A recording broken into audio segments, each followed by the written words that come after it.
ወሃቢ እስላም አሸባሪው መንግስታዊ ድጋፍ ያለው ሚኒስትር መስሪያ ቤቶችን የተቆጣጠረ ፋይናንሱን የተቆጣጠረ ቤተክርስቲያን ማቃጠል ነበረባቸው። አንድ ቤተክርስቲያን ማንደድ ነበረባቸው። መከራ ያመጣው የነገር እግዚአብሔር ሳይቀር ወደ ዘር ስለተቀየረ ሰውን ትቶ ቡድን። ይህንን ክፋት ተመልከቱ። አክሱም ከተማ ሙስሊም ሴት ተማሪዎች ሂጃባቸውን ለብሰው የሚገቡ ከሆነ እኛም ነጠላና ጋቢ ለብሰን። ሰላም ጤና ይስጥልኝ። እንዴት አደራችሁ? እንዴት ዋላችሁ? እንዴት አመሻችሁ? በድጋሚ በሌላ ቪዲዮ ተመልሼ መጥቻለሁኝ። ሁለተኛው ቻናል ላይ አንድ ከዋሃቢያ ጋር በተገናኘ ሰፊ ሀሳብ አቅርቤያለሁኝ። ተመልከቱት። በዚህኛው ቪዲዮአችን ላይ ደግሞ መምህራችን መምህር ዘመድኩን፣ መምህር ፋንታሁን ዋቄ እንዲሁም ደግሞ ቤተክርስቲያን ለማቃጠል ሲያሴሩ የነበሩ ሰዎችን የምንመለከትበት ነውና እንደምንም ብላችሁ እስከ ፍጻሜው መከታተላችሁን አትርሱ። ላይክ እና ሼር ማድረጋችሁንም እንደዛው እንደተለመደው በዚህ ቻናል ላይ እንዳልኳችሁ እንደምንም ብላችሁ 1000 ላይክ ብታስገቡልኝ ደስ ይለኛል። ወንድማችን እየውም አንዳንድ ነገሮች የሚለን ነገር አለ። እስከ ፍጻሜው ድረስ ተከታተሉ። ቤተክርስቲያን ከማቃጠል ሲያሴሩ ከነበሩ ሰዎች መካከል እንጀምር። ቤተክርስቲያን ማቃጠል ነበረባቸው። አንድ ቤተክርስቲያን ማንደድ ነበረባቸው። ግን ሰነፍ ናቸው እነሱ። በሀገራቸው መብታችን ይከበር እያሉ ይኖራሉ። በሀገራቸው ምን ማለት ነው? መብታችን ይከበር ማለት አንድ ሰው ሲገደል ቤተክርስቲያን ሁሉ ነው ማቃጠል ያለን። በእውነት የት አባቱ አሁን ኦርቶዶክስ ሰዎች አልተግባቡም ማለት እኛ አልተግባባንም ማለት አይደለም። ባቢሎን ከኔ ጋር ሊግባባ ይችላል። ጉዳይ ዲያም ደግሞ ከኔ ጋር ሊግባባ ይችላል። ጉዳይ ዲያ በምን ይግባባኛል ካላችሁ ላኢላሃ ኢለላህ በሚለው ነገር ያገናኘናል። በሊላሂ መንገድ ያገናኛል። ባቢሎን በምን ያገናኛል ሲባልም በሐሳብ ሊያገናኘን ይችላል። ሐሳቡን ልረዳው እችላለሁ፣ አንደርስታንድ ላደርገው እችላለሁ።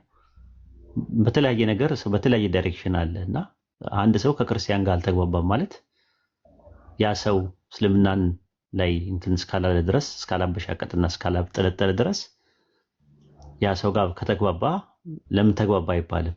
ለምን ክርስቲያን ቤት እንግዲህ እንደሰማችሁ ወይን የተባለው ኡስታዝ ቤተክርስቲያን እናቃጥሉ፣ አንድ ሰው ሲሞትባችሁ ቤተክርስቲያንና ክርስቲያኖች እንዲሞቱ አድርጉ፣ ወይስ እንዲቃጠል አድርጉ የሚለውን ሰው ይደግፈዋል። ለምን ሲባል ቤተክርስቲያን እንዲቃጠል ፍላጎቱ ስለሆነ። ወይን እንደምናውቀው ወሃቢያ ነው። ቤተክርስቲያን ሲቃጠል በጣም ደስ የሚለው ሰው፣ ያኛው ሰው ኤቲስት ነኝ የሚል ሰው ነው።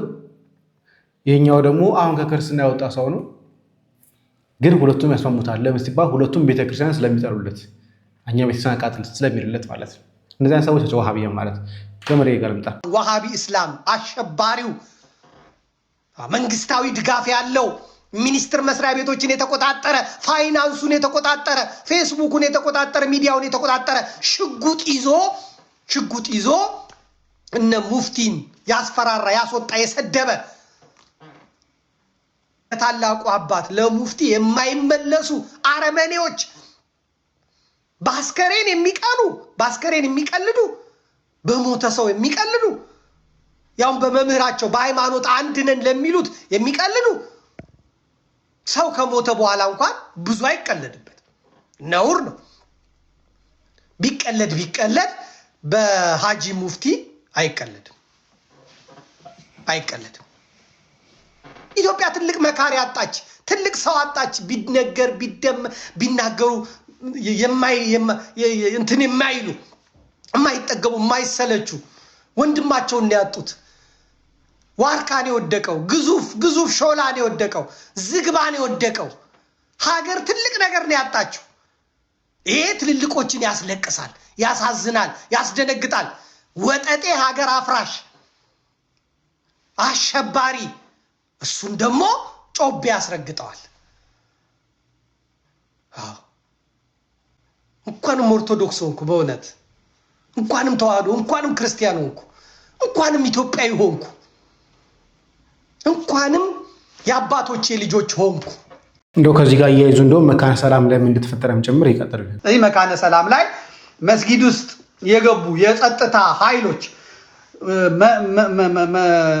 መትረየስ መድፍ ጠሩን የቤተ አማራን ትግል መጥለፍ ስለፈለገ ዜና መስራት ሰለቸው። ዛሬ ይሄንን ማረኩ ይሄን ማድረግ ሪፖርተር ሆነው ነው የከረሙት። ሪፖርተር ሆነው ማለት እነሱ ይሄ ጠምደው ፋኖን ሲጨረግዱ የነበሩ ሰዎች መከላከያው ኃይሉ ሲበዛና ሲሸሽ አብረውት ሊሸሹ ሲሉ የት ነው የምትሸሹት? እዚሁ ሁኑ፣ መስጊድ ውስጥ ተደበቁ አላቸው። የጸጥታ ኃላፊው የምናምኑ እዛ ገቡ። ፋኖቹ ከተማውን ካረጋጉ በኋላ ሄዱ። ስጡን የጸጥታ ኃላፊውን ምናምኑን ስጡን አሏቸው። ሙስሊሞች ናቸው የሄዱት፣ የወሎ ልጆች ናቸው፣ የመካነ ሰላም ልጆች ናቸው የሄዱት እና ስጡን ሲሏቸው አንሰጥም ሂዱ ውሪ ኩታራ ሂጠዚህ ብለው ዘበኛውም ጥይት አንስቶ መተኮስ ጀመረ። ሌሎቹን ሲሉ እንግዲህ ምን ይደረጋል እንደዚህም ተለማምጠን አይሆንም ብለው ያው የሚሆነው ሆነ ማለት ነው። ከዛ የጸጥታ ኃላፊው እነ ሙጂብ አሚኖ እና አህመዲን ጀበል ሼክ ከል ያደረጉት በደህና ጊዜ የመካነ ሰላም የጸጥታ ምናምን ኃላፊ የነበረው ሰውዬ በሲሞት ሼክ ሆነ። የወሎ የእስልምና ጉዳዮች ኃላፊ ሆነ ምናምን ተብሎ መጣማ ሞኝህም ብላ ደስ የሚለው ደግሞ እስላም ፋኖቹ ሙስሊም ፋኖቹ እንዳለ ወጥና ጥፋ ከዚህ ያሉት አንሰማህም አሉት። አሁን ስልጤ የሚያቦካው አይደለም የአማራ ፖለቲካ። አሁን ስልጤ ልክ ዳቦ እንደሚያቦካው ማነው ይሄ ሙጂብ አሚኖ ዳቦ እንደሚያበካው ቀላል አይደለም። እስከዛሬ ቦክቷል፣ እስከዛሬ አብኩተውታል። አሁን ቀላል አይደለም የአማራ ፖለቲካ። የኦሮሞማው ጽንፈኛ ዋሃቢ እና አህመዲን ጀበል እየጫኑ የሚልኩት የህዳር አህያ ሆኖ የሚመጣው የነ ሙጂብ አሚኖ ፈረሶች የሚያቦኩት አይደለም። የአማራ እስላም ነቅቷል። ይሄ ለውጡን ልንገራችሁ። በፊት ታቦት ይዘህ መስቀል ይዘህ ሼክ ይዘህ ጳጳስ ይዘህ ቄስ ይዘህ ሄደህ ግባ እባክህን ውረድ እባክህን የምትለው አማራው የለም። ቄሱንም ስነ ስርዓት ሼኩንም ስነ ስርዓት የሚለው አማራን የተፈጠረው ያ በጋዜጣ በሚዲያ በቲክቶክ በፌስቡክ በምናምን እንትናችን ተገደለ እከላችን እንደዚህ ሆነ ምንትስዬ ምናምን የምትል የለም። አሁን ብሎ የሚደነግጥ የለም። በቃ አሁን ኑሮም አግብጦታል፣ ኦሮሞማም አግብጦታል እና ሞቱን እንግዲህ እንደሰማችሁት ራሳቸው በራሳቸው ገለው ቤተክርስቲያን ለመውቀስ ክርስትናውን ለማንቋሸሽ እንዴት ሲሄዱ እንደነበረ የምናስታውሰው ነገር ነው። እንደው መሀል ላይ ረገብ እናድርገውና መልካም ነገር ደግሞ ለመመልከት እንሞክር። ወንድማችን ኢዮባ ይህን ነገር አዘጋጅቷል። ቁራጭ ለሆኑ ሰዎች መልእክት አለኝ ዛሬ። ዮርዳኖስ ይባላል፣ ተመልከቱት። እንዴት ናችሁ? እንግዲህ የመስቀል ዝግጅታችን ከተፈጠረበት አደጋ 1-2 ቀን ቀደም ብሎ ይመስለኛል ይህን ቪዲዮ ለቆ ነበር። ፊቱ ላይ ያለውን ፈገግታ ሰላምታውን አይታችሁታል። ከዛን ደግሞ ይሄ ተፈጠረ፣ ተመልከቱት። እንዴት ናችሁ?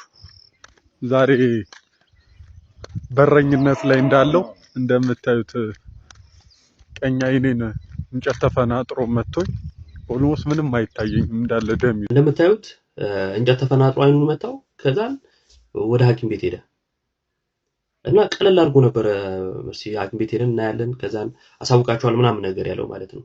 በሚያሳዝን ሁኔታ የተፈጠረው ግን ከዛ በኋላ እንደዚህ ነበር። ያው የአይንን ውጤት ንገረኝ ስላላችሁ ልንገራችሁ። አይኔን ሕክምናዬን ጨርሼ ነው የመጣሁት። አሁን ፍጹም ጤንነት ላይ ነው የምገኘው። ያው ነገር ግን ለአንዱ አይናችን ጤንነት ሲባል አንደኛው ሙሉ ለሙሉ ወጥቷል ማለት ነው እንደዚህ እና መነጽር የማደርገው ያው አንድ አይን ያለው ባፈር አይጮትም አይደል የሚባለው። በፊት 2 አይን ይዤ ነበር ይሄንን ተረት ምተረተው። አሁን ትክክለኛው ጊዜው መጥቷል። ስለዚህ ለአንድ አይኔ ስል ለሴፍቲ መነጽር አደርጋለሁ። የሚገርመው ነገር ከዚህም በኋላ ፊቱ ላይ ያለው ፈገግታ በቃ ኖርማል ሆኖ ነው ተቀብሎታልና እኛ ብንሆን አይን ማጣት ቀላል ነገር አይደለም። በትንሽ ነገር ምን ያህል አማራሪዎች ነን፣ ምን ያህል ተስፋ ቆራጭ ነን፣ ከዚህ በኋላ እንዴት እኖራለሁ በቃ ህይወት በቃ ምናምን ምንል ሰዎች ነንና ለመጽናት እንደ ምሳሌ መውሰድ የምንችለው ሰው ነው ብዬ አስባለሁ።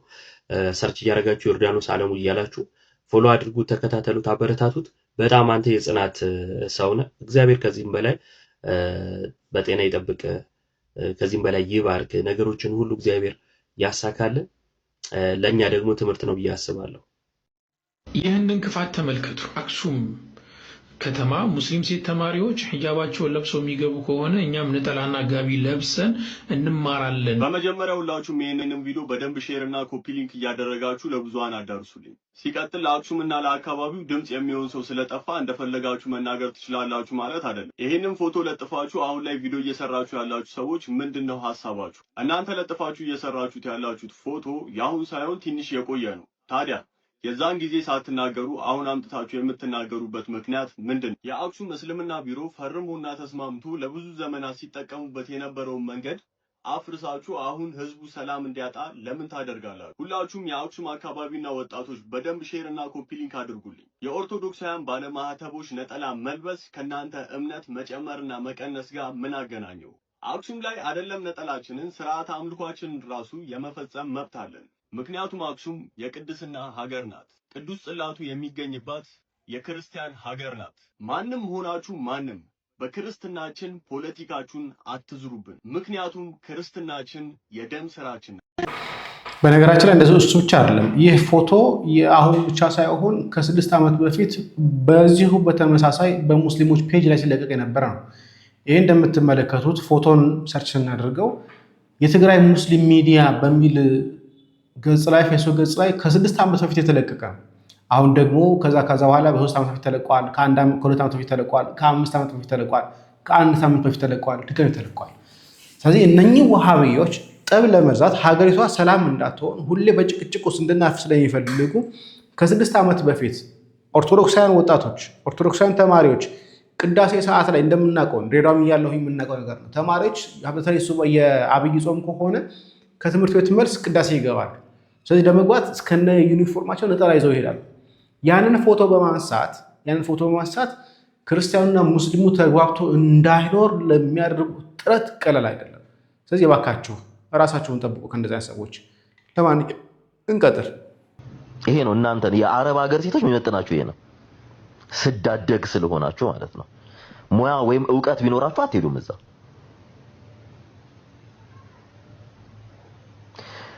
ሪከርድ ታረጉና ተለጥፉታላችሁ። በደንብ ሪከርድ አድርጉት። እሺ እበቶች፣ በጣም ይቅርታ ለስድቦቹ ለጸያፍ ንግግሮች ህፃናት ሆኖ ባይሰሙት ጥሩ። ህፃናት እንዳይሰሙት። ከእናንተ የሞተ አህያ ይሻላል። በጠቅላላ እዚህ ውስጥ የምትመጡት አዲስ አካውንት ነው። ምክንያቱስ ጋለሞታ አረብ ሀገር ኢትዮጵያ ውስጥ ሽርሙጥና ትሰራላችሁ፣ ትወጣላችሁ አረብ ሀገር። ህይወታችሁ የሽርሙጥና ቀንቀል ቁጭ ብላችሁ እየሰደባችሁ እንትላላችሁ እንደዚህ። ከዛ በኋላስ ማታ ያው ከባንጋሊና ከሱዳንና ከናይጄሪያ ምናምን ጋር ያው ቡና ቤት ነው የምትም። እስኪ ማታ ገብቶ የምትሳደብ የአረብ ሀገር ሴት አለች?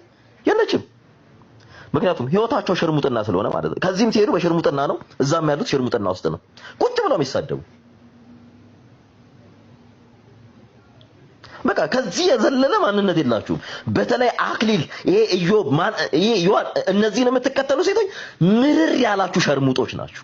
ይህንን ባለጌ ልጅ ቤቱ የምትገቡ እንዲሁም ደግሞ ላይቮቻችሁ ላይ ገስት ላይ የምታስገቡትም እጅግ የምንወዳቸው የምናከብራችሁ ሰዎች እጅግ በጣም ነው እማዝንባችሁ። በነገራችን ላይ ይህ ወጣት በፍጹም ለቤተ ክርስቲያን የማይጠቅም እንደሆነ በየትኛውም ክርስቲያናዊ ህብረት መካከል ሊቆምም ሆነ ጭራሽ ሊኖር የማይገባው እንደሆነ በደንብ አድርጋችሁ ታውቃላችሁ።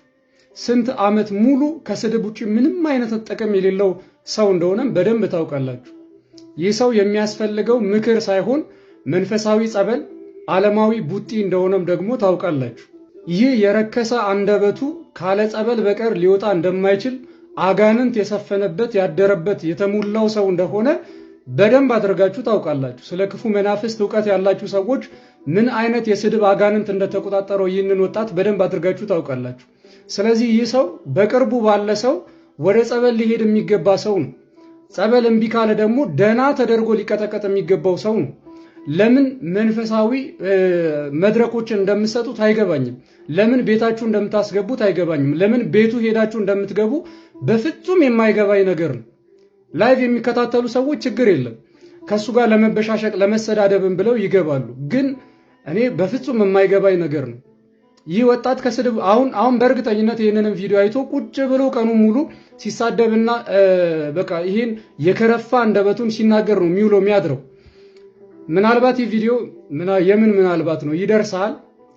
ሰማይ ምድር ቢገለባበጥ መቼም ቢሆን አትፈምሳትም። የፈለገ ያህል ብትሳደብ መቼም ቢሆን አትፈምሳትም። የፈለከውን ያህል በወንድሞች ላይ ቅናት አናት ላይ ቢወጣ አትፈምሳትም። በቃ ቁርጥህን አውቀ ቁጭ ብለህ ተሳደብ።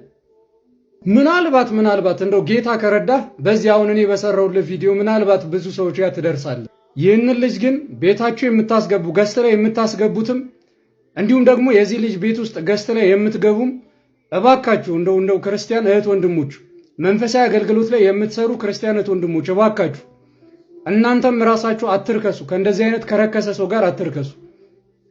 ሰላም ክርስቶስ ይብዛላችሁ። እናመሰግናለን አቡ። በነገራችን ላይ ከሰሙ ጋር ብዙ ጊዜ ተመካክረዋል፣ ሀሳብ ተሰጣጥተዋል። በተቻለ መጠን ቢያስተካክል ጥሩ ነበር። በተለይ ቅበተ እምነት ላይ እየሰራ ሃይማኖትን አቀባለሁኝ እያለ ለቤሳ ያለው ፍቅር አውቀዋለሁኝ፣ ለቤሳ ያለው ቅናት ይገባናል። ግን ደግሞ አንደበትን ካተቆጣጠሩ ቅናተ ቤተክርስቲያን አንዳንዴ ጥቅም ላይኖረው ይችላል። አንዳንዴ ቅበተ እምነት ጥሩ ላይሆን ይችላል። አንደበታችን ተቆጣጥረን ነው ሰዎችን በፍቅር ማምጣት የምንችለው። ሰዎችን በፍቅር መሳብ የምንችለው አንደበታችንን ስንቆጣጠረው ነው። አንደበታችንና ስሜታችንን መቆጣጠር ማንችል ከሆነ የምንዘራው ዘር ድንጋይ ላይ ይሆናል፣ አሊያም ደግሞ እሾህ ላይ ሆንና ቢበቅል እንኳን እሾህ ያንቀዋል። ስለዚህ ይህ ነገር በተቻለ መጠን ክርስቲያናዊ በሆነ አካሄድ መመካከርም ካለ መነቃቀፍም ካለ ምንም ካለ ክርስቲያናዊ በሆነ ኦርቶዶክሳዊ በሆነ በሀዘኔታ ውስጥ ባለ እንጂ እናም ብዙ ጊዜ አረብ ሴቶችን እናገራለሁኝ። በተለይ ከአጥማቂያን ጋር ባለው አኳኋን ብዙ ጊዜ እናገራለሁኝ። በጣም ብዙ ጊዜ አውርቻለሁኝ። ያው ብዙ ጊዜ አይለወጡም ብዬ ነው ማምነው። አንዳንዴ በተለይ ይሄ የአጥማቂያን ተከታዮች ሲሆኑ አልለወጡም ብዬ ማምነው። ግን ለምን ሰድባቸዋለሁ? ምርጫቸው ነው፣ ነፃ ፈቃድ የተሰጠው ሰው ስለሆነ። ግን ጠቀሜታ ግን የለውም መስደቡ ለማንም ሳይሆን አንደበታችንን መቆጣጠር ካልቻልን አገልግሎት አይሆንም። እውነት ለመናገር ይሄ ነው ሀሳብ። ፋንትሽ ቀርምጣ ጤና ይስጥልኝ። እንደምን አላችሁ? ሰላም ናችሁ? ተጠፋፍተናል ወዳጆች። በዚህ መስመር ላይ የተለያዩ ጉዳዮች እያጋጠሙ በቋሚነት ለመገናኘት ተቸግረናል። ነገር ግን ስለዚህ እንዳንረሳሳ ብዬ ነው ፍጻሜ ዘመን አጸባ የሚል ርዕስ ያለው ሀሳብ ላቀርብ ነው።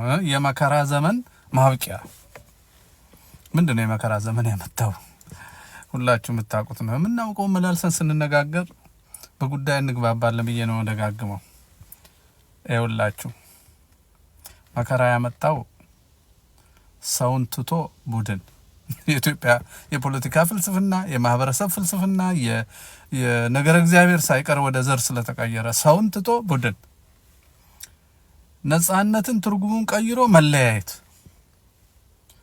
እድገት የሚሉት መዝሙር እየዘመሩ ስልጣን ይዞ መዝረፍ እና ሌላ ሀገር ሪል ስቴት መስራት ምናምን፣ የሀገር መከላከያን የግለሰብ ስልጣን ማስጠበቂያ ማረግ፣ ጵጵስናና ክህነትን ወደ ገቢ ማመንጫ መስሪያ ቤት መለወጥ፣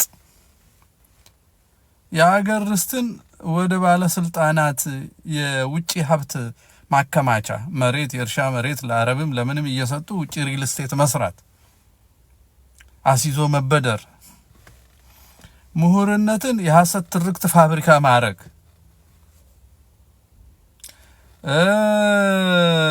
ምሁርነትን እንደገና ስነ ሀዳሪነት ወይንም የአድርባይነት ስልት ማድረግ፣ ለሆድ መጠቀም ማለት ነው። የባህል አባትነትን ወደ ካድሬነት መቀየር፣ አሁን ደግሞ ለእውነት የወጡትን ትልቁን የፋኖን ስም ይዞ ሽፍታ መሆን ወይንም ጎጠኛ መሆን፣ እነዚህ ሁሉ የድንቁርናና የክፋት መንገዶች ናቸው። እነዚህ መንገዶች ግን አቅም የሚያገኙት በራሳቸው አቅም የላቸውም። አቅም የሚያገኙት እኛ በጭፍን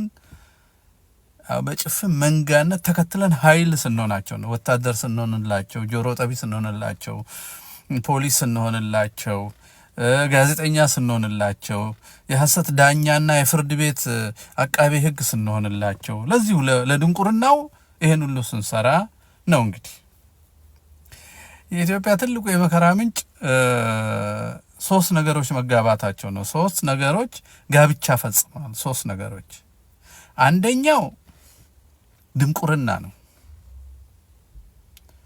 ድንቁርና በራሱ ችግር የለውም። ችግር የሚሆነው ደንቆሮው ሰው ስልጣን ሲይዝ ነው። ሶስተኛው ደንቆሮ ስልጣን ያለውና ትዕቢተኛ፣ ሶስቱ ነገር ባንድ አካል ላይ ሲገኙ ድንቁርናውን በትምህርት እንዳታስለቅቀው ትዕቢት አለበት የሚያውቅ ይመስለዋል።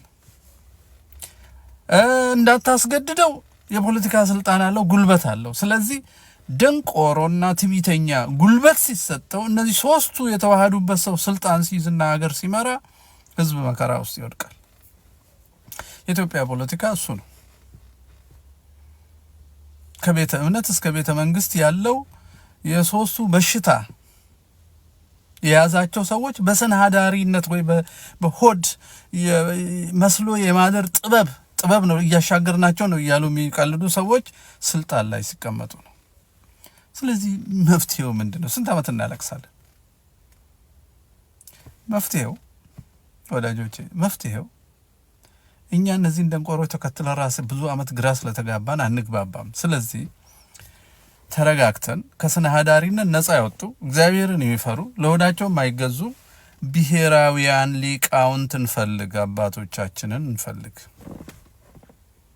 ፈጣሪን የሚፈሩ እነሱን እንጠይቅ። ምኑ ጋር እንዳጠፋን፣ ለምን እንዲህ እንደሆንን፣ ወዴት መሄድ እንዳለብን ከነሱ ጋር እንምከር።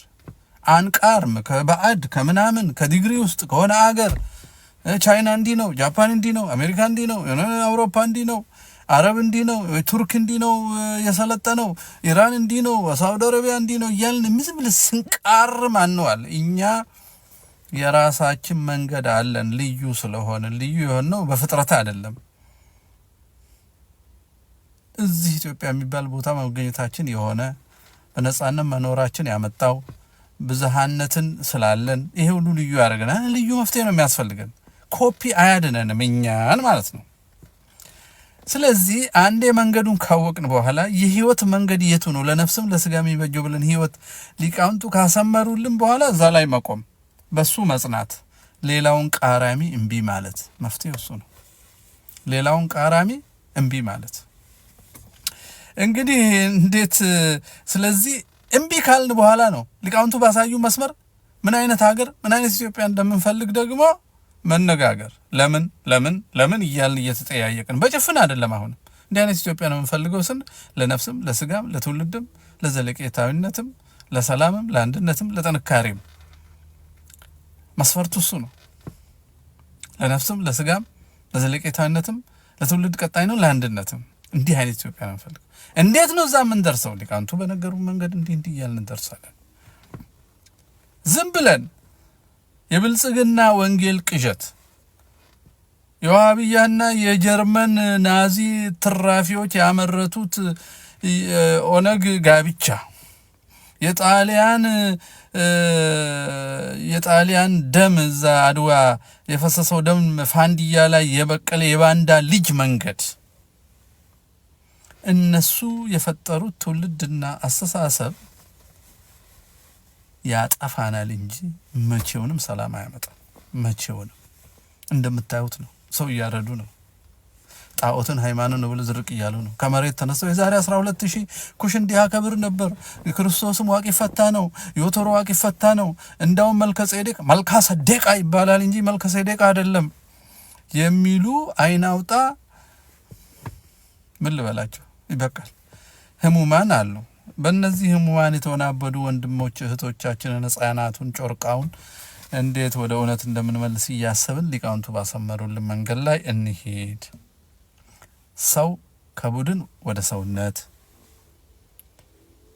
ከስግብግብነት ወደ ለጋስነት፣ ከሐሰተኝነት ወደ እውነተኝነት፣ ከጣዖት አምልኮ ወደ እግዚአብሔርን ወደ መከተል፣ ከድፍረት ወደ ትህትና፣ ከዛ መነጋገር።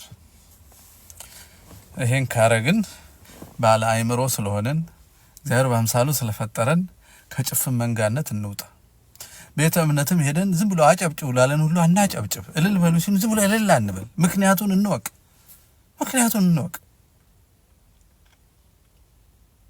የግሪክ ጨርቅ የለበሰው ወሮ በላ ሁሉ አባ እንበል። በሐዋርያት ቀኖና ልክ የተሰፋውን እንጂ ለሆዱ ለዘሩ የሚሰራውን አባ እንበል። ለራሱ ኑሮ ምእመናንም መከራ የሚያሳየውን ሁሉ አባ እንበል። ህንጻ የሚሰራ ከሆነ የድንጋይ አባት እንጂ የኛ አባት አይደል። ህንፃውን ለመምናን ትቶ እኛን እንዳንጠፋ፣ እንዳንለያይ፣ እንዳንከፋፈል በክርስቶስ የወይን ግንድነት ላይ ቅርንጫፍ ሆነን ጸንተን እንድኖር ካልረዳን እየተካፈለን በዘር በጎጥ የጎንደር ቤተክርስቲያን፣ የኦሮሞ ቤተክርስቲያን፣ መንበረ ህዋት እነዚህን ሁሉ ብፁዕ አቦና ከበጀሞ አባከኝ ብፁዕ አባታችን እያን አንጃጃል። የተከበሩ ጠቅላይ ሚኒስትር፣ የተከበሩ የምክር ቤት ምን ይሰራሉ? ጣዖታት ናቸው። ስንት ሺህ ሚሊዮን ሰው እስኪገደል ነው የተከበሩ የሚባሉት። ምኑ ነው ያስከበራቸው? እረኝነታቸውን የረሱ የሆድ ሎሌዎች ናቸው። ስለዚህ መንገዱን ሊቃውንቱን ጠይቀን እንወቅ፣ እሱ ላይ እንቁም፣ በሱ እንጽና። እግዚአብሔርን ፈርተን በጥበብ በእውነት እንደ ባለ አእምሮ ለትውልድ ለእውነት ለፍትህ ለክብረሰብ እንኑር። እንዴት እንጀምር? አጠገብ ካለ ሰው ጋር አውራ። መንጋነት ይብቃል። ቸር ይግጠ። እናመሰግናለን ፋንትሽን። እግዚአብሔር አምላካችን ረጅም ዕድሜ ከጤና ጋር ይስጥልን ያድልልን። አዎ መመካከር፣ መነጋገር፣ መወያየት ለሁሉም ነገር መፍትሄ ነው። በተለይ ደግሞ ችግሮቹን ነቅሶ ማውጣት፣ ቤተክርስቲያን ላይ ሀገር ላይ የመጣውን ነገር ለይቶ ማወቅ የችግሩ አንድ መፍትሄ ነው ብዬ አስባለሁኝና ሁላችንም ነቅተን ሀገራችንን ቤተክርስቲያናችን እንድንጠብቅ አምላክ ቅዱሳን ቅዱስ እግዚአብሔር ይርዳል። የዛሬ ዝግጅት ይህን ይመስል ነበር። ከተመቻችሁና ከወደዳችሁት እንደተለመደው ላይክ፣ ሼር፣ ሰብስክራይብ ማድረጋችሁን አትርሱ። ቸር ቆዩ።